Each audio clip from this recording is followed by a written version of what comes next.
설교 말씀 중에 흔하게 비유하는 이야기가 있다. 바로 돌아온 탕자에 대한 이야기다. 너무나 관습적으로 설교 말씀을 들을 때가 많기 때문에 돌아온 둘째 아들에만 집중하고 은혜를 받고 난다. 그러나 이 비유 말씀을 들을 때 놓치고 있는 게 하나 있다. 첫째 아들에 대한 이야기다.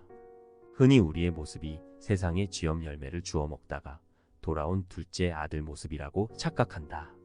자세히 들여다보면 누군가를 멸시하고 비난하는 첫째 아들이 우리의 모습일 수 있다. 지금부터 왜 첫째 아들의 모습이 우리의 현재 모습에 가까운지를 살펴보고자 한다. 나는 왜 예수 앞에 나오는가?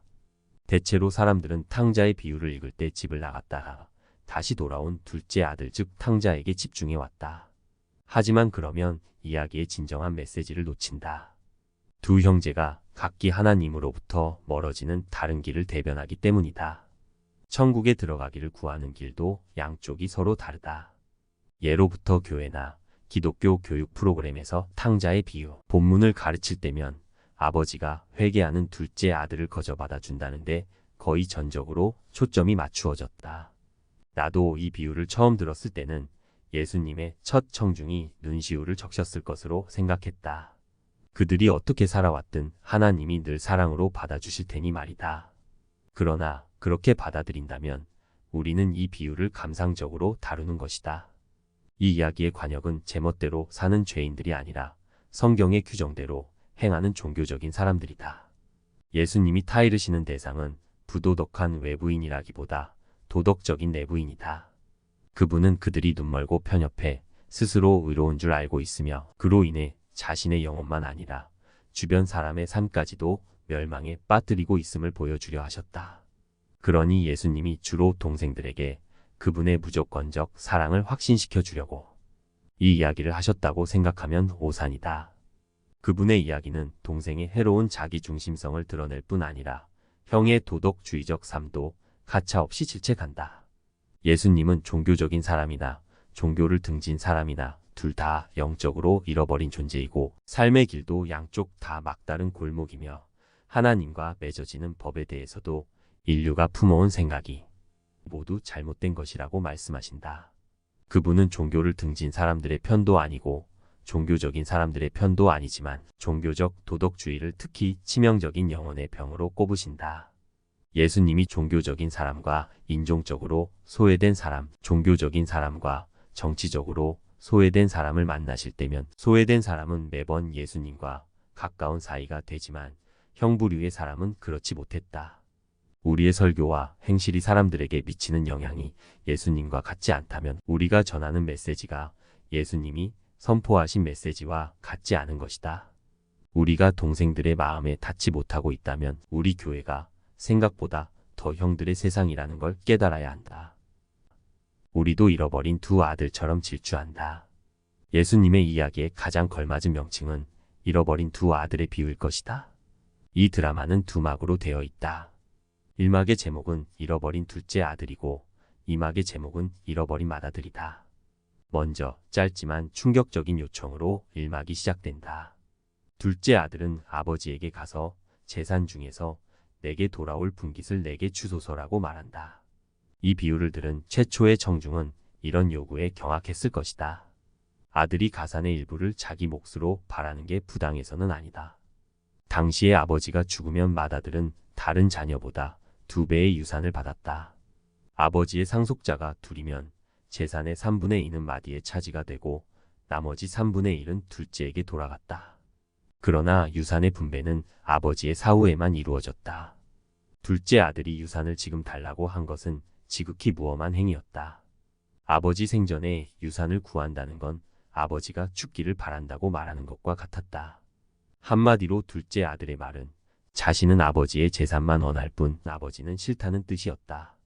결국 아버지에게 둘째 아들이 요구한 것은 아버지 목숨을 찢어 달라는 것이었다. 그런데 아버지는 아들을 사랑해 그대로 해준다.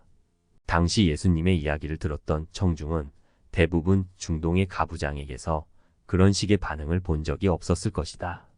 이 아버지는 사랑을 거부당한 고통뿐 아니라 처참한 명예훼손까지 참고 견딘다. 대개 우리는 사랑을 거부당하면 화가 나서 복수한다. 거부한 사람을 향한 사랑을 최대한 거둬들여 자신의 상처를 줄인다. 그런데 이 아버지는 아들을 줄곧 사랑하며 괴로움을 견딘다. 요컨대 일막에는 무모할 정도로 헤프게 베푸시는 하나님의 은혜가 예시된다. 예수님이 보여주시듯이 아버지가 사랑으로 아들을 끌어안은 시점은 아들이 개과천선을 입증하기 전이었을 뿐만 아니라 외워두었던 회개의 대사조차 다 읊기 전이었다. 하나님의 은총은 그 어떤 공로나 뼈저린 참회로도 얻어낼 수 없다. 하늘 아버지의 사랑과 수용은 값없이 베푸시는 선물이다. 1막이 하나님의 값없는 은혜를 보여주었다면 2막은 그 은혜의 값비싼 대가와 이 이야기의 참된 절정을 보여준다. 형은 종들에게서 동생이 돌아왔는데 아버지가 신분을 회복해 주었다는 말을 전해 듣고 격노한다. 이제 그 아버지를 욕되게 할 차례다.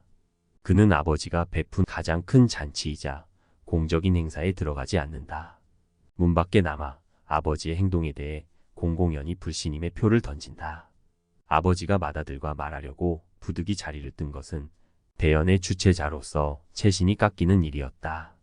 아버지가 들어가자고 타일러도 그는 한사코 거부한다. 형은 홧김에 아버지를 무례하게 대하기까지 한다. 그러나 아버지의 반응은 이번에도 놀랍도록 자애롭다.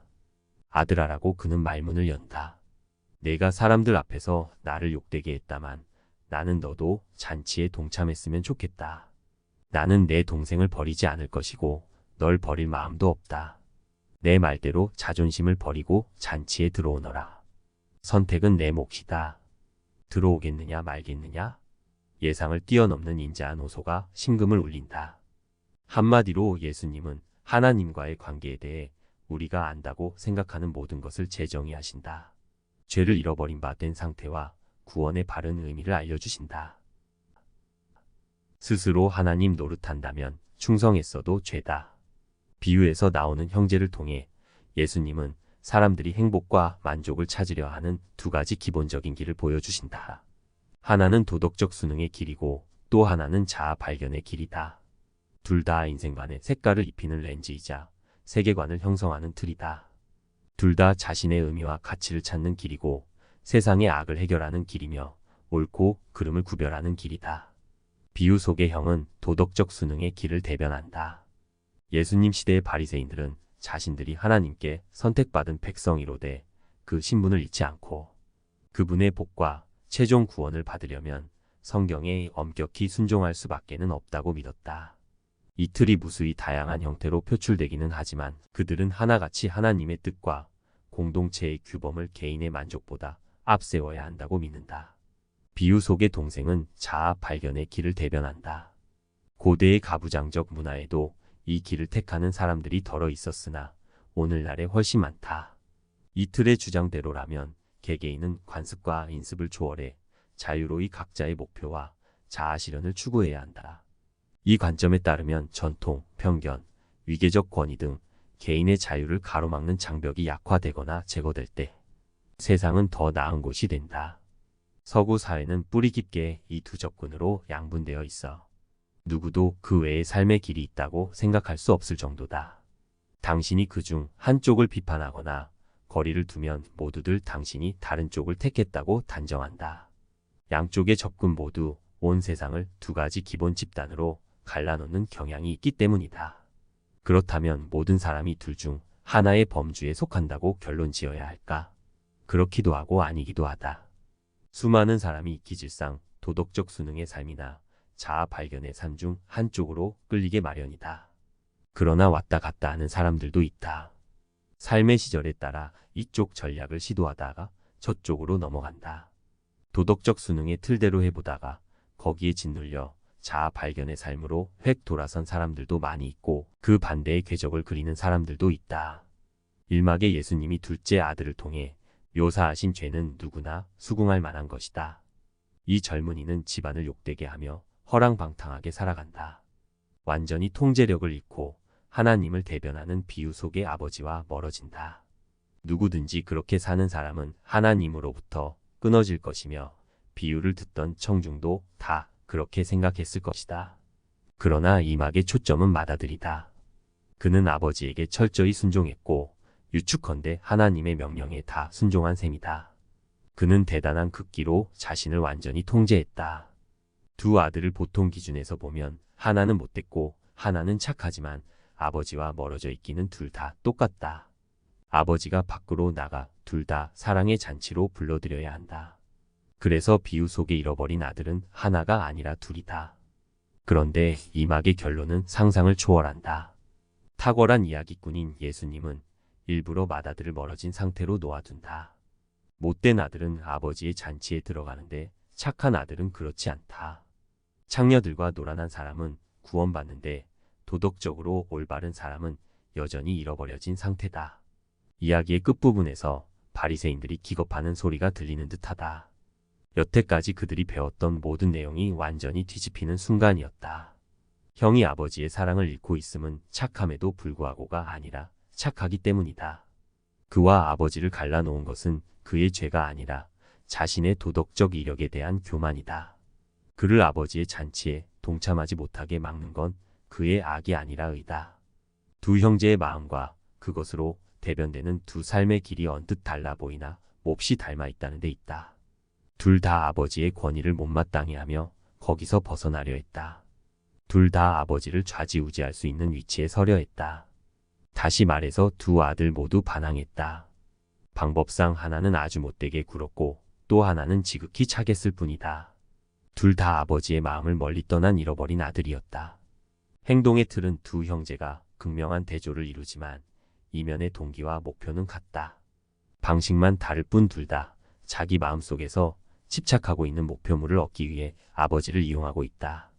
그들은 자신에게 행복과 만족을 가져다 줄게 아버지의 사랑이 아니라 재물이라고 믿는다. 스스로 자신의 구주와 주인이 되는 길은 두 가지가 있다. 하나는 모든 도덕법을 어기고 자기 기준대로 사는 것이고 또 하나는 모든 도덕법을 지켜 극도로 착해지는 것이다.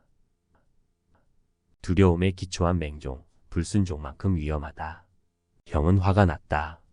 그가 하는 말마다 원망이 뚝뚝 떨어진다. 형 같은 태도를 품은 사람의 첫 번째 징후는 삶이 자기 뜻대로 풀리지 않을 때 그냥 슬픈 정도가 아니라 분노와 원한이 깊어진다는 것이다. 형들은 자신이 착하게 살면 삶이 행복해져야 한다고 믿는다.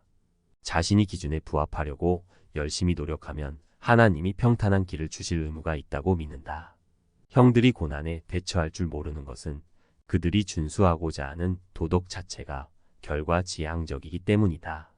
그들이 착하게 사는 이유는 선한 행실 자체가 즐거워서가 아니라 그런 계산적인 방식으로 환경을 통제하기 위해서다. 당신도 선행과 반듯한 삶의 공로로 내세요. 하나님께 행복한 삶을 얻어내려 한다면 분노에 삼켜지고 말 것이다. 삶이란 결코 우리의 바람대로 풀리지 않기 때문이다. 당신은 늘 마땅히 받아야 할 몫보다 덜 받았다고 느낄 것이다. 늘 남들이 삶에 더 잘 풀리는 모습을 보면 따질 것이다.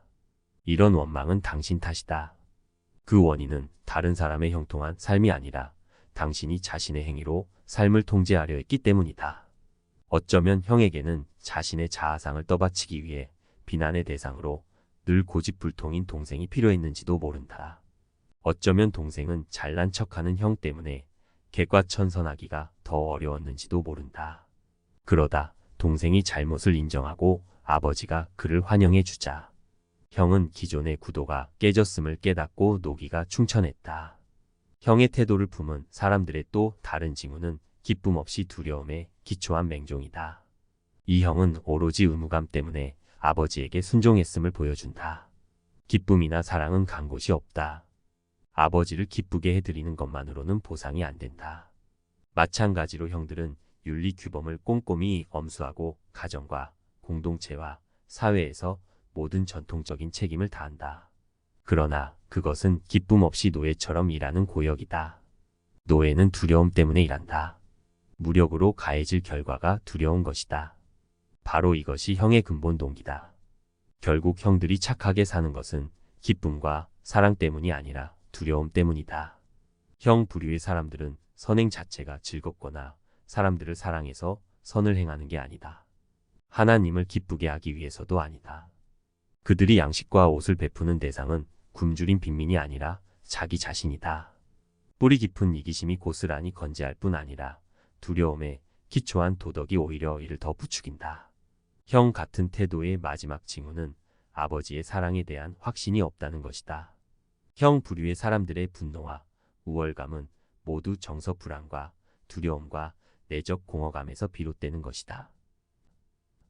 진정한 형이 날 찾으러 이 땅에 오셨다.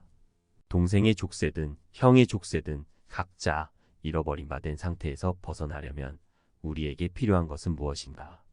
마음속 역동이 어떻게 두려움과 분노에서 기쁨과 사랑과 감사로 바뀔 수 있는가?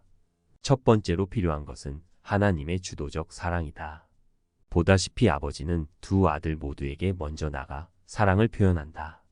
그들을 안으로 들이기 위해서다.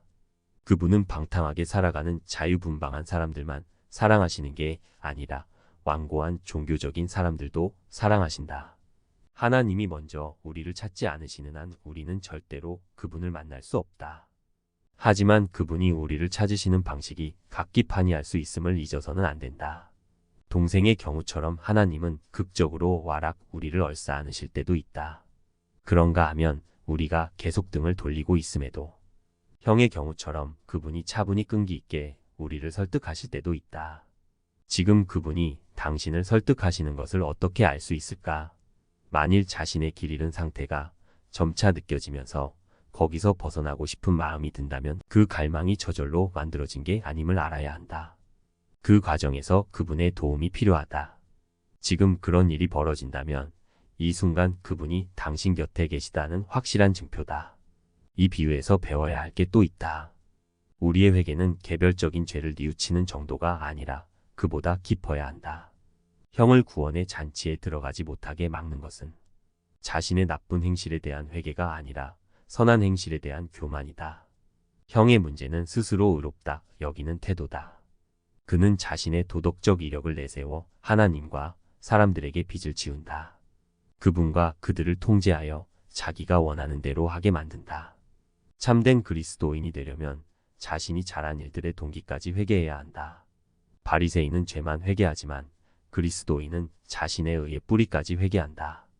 우리는 다른 모든 죄의 이면과 모든 의의 이면에 깔려있는 죄, 스스로 자신의 구주와 주인이 되려 한 죄를 회개할 줄 알아야 한다. 그동안 자신의 궁극적인 소망과 신뢰를 하나님 아닌 다른 것에 두었으며 잘못된 행동과 올바른 행동 모두를 통해 하나님을 피하거나 통제해서 그 다른 것들을 얻고자 했음을 인정해야 한다. 우리에게 필요한 것은 아버지의 주도적 사랑이고 복음에 합당한 더 깊은 회개다. 결격된 형을 비유 속에 등장시킴으로써 예수님은 진정한 형을 상상하고 동경하도록 우리를 유도하신다. 우리에게 필요한 형을 생각해보라. 우리의 진정한 형은 십자가에서 우리 대신 우리의 빚을 갚아주셨다. 용서에 언제나 대가가 따른다는 것이다. 누군가가 값을 치러야 한다. 이 진정한 형의 희생이 없이는 하늘 아버지가 우리를 받아주실 다른 길이 없다. 여태까지 온갖 엉뚱한 데서 찾으려 했던 사랑과 위대함과 위안과 영광이 바로 그분께 있음을 깨닫는다. 우리는 자신의 필요를 인정하고 믿음으로 안식하고 우리의 진정한 형이신 예수 그리스도가 이루신 일을 경이롭게 바라봐야 한다. 그러기 전에는 결코 동생이나 형의 상태에서 벗어날 수 없다. 오늘은 탕부의 하나님이라는 책을 통해 삶의 깊은 곳에서 찾아낸 소중한 교훈을 함께 나누었습니다. 저자는 성경의 이야기를 통해 우리의 믿음, 우리의 죄, 그리고 하나님의 무한한 사랑에 대한 새로운 관점을 제시합니다. 이 책을 통해 죄와 우리의 소심함, 그리고 하나님의 용서의 의미를 깊이 이해할 수 있었습니다. 여러분도 이 책을 통해 자신만의 여정에서 하나님의 사랑을 찾고 새로운 깨달음을 얻을 수 있기를 바랍니다. 이 책이 여러분의 삶에 더 깊은 의미를 부여하고 영감을 가져다 주기를 기대합니다. 믿음 토크 오늘은 여기까지입니다. 평안하고 편안한 하루 되세요.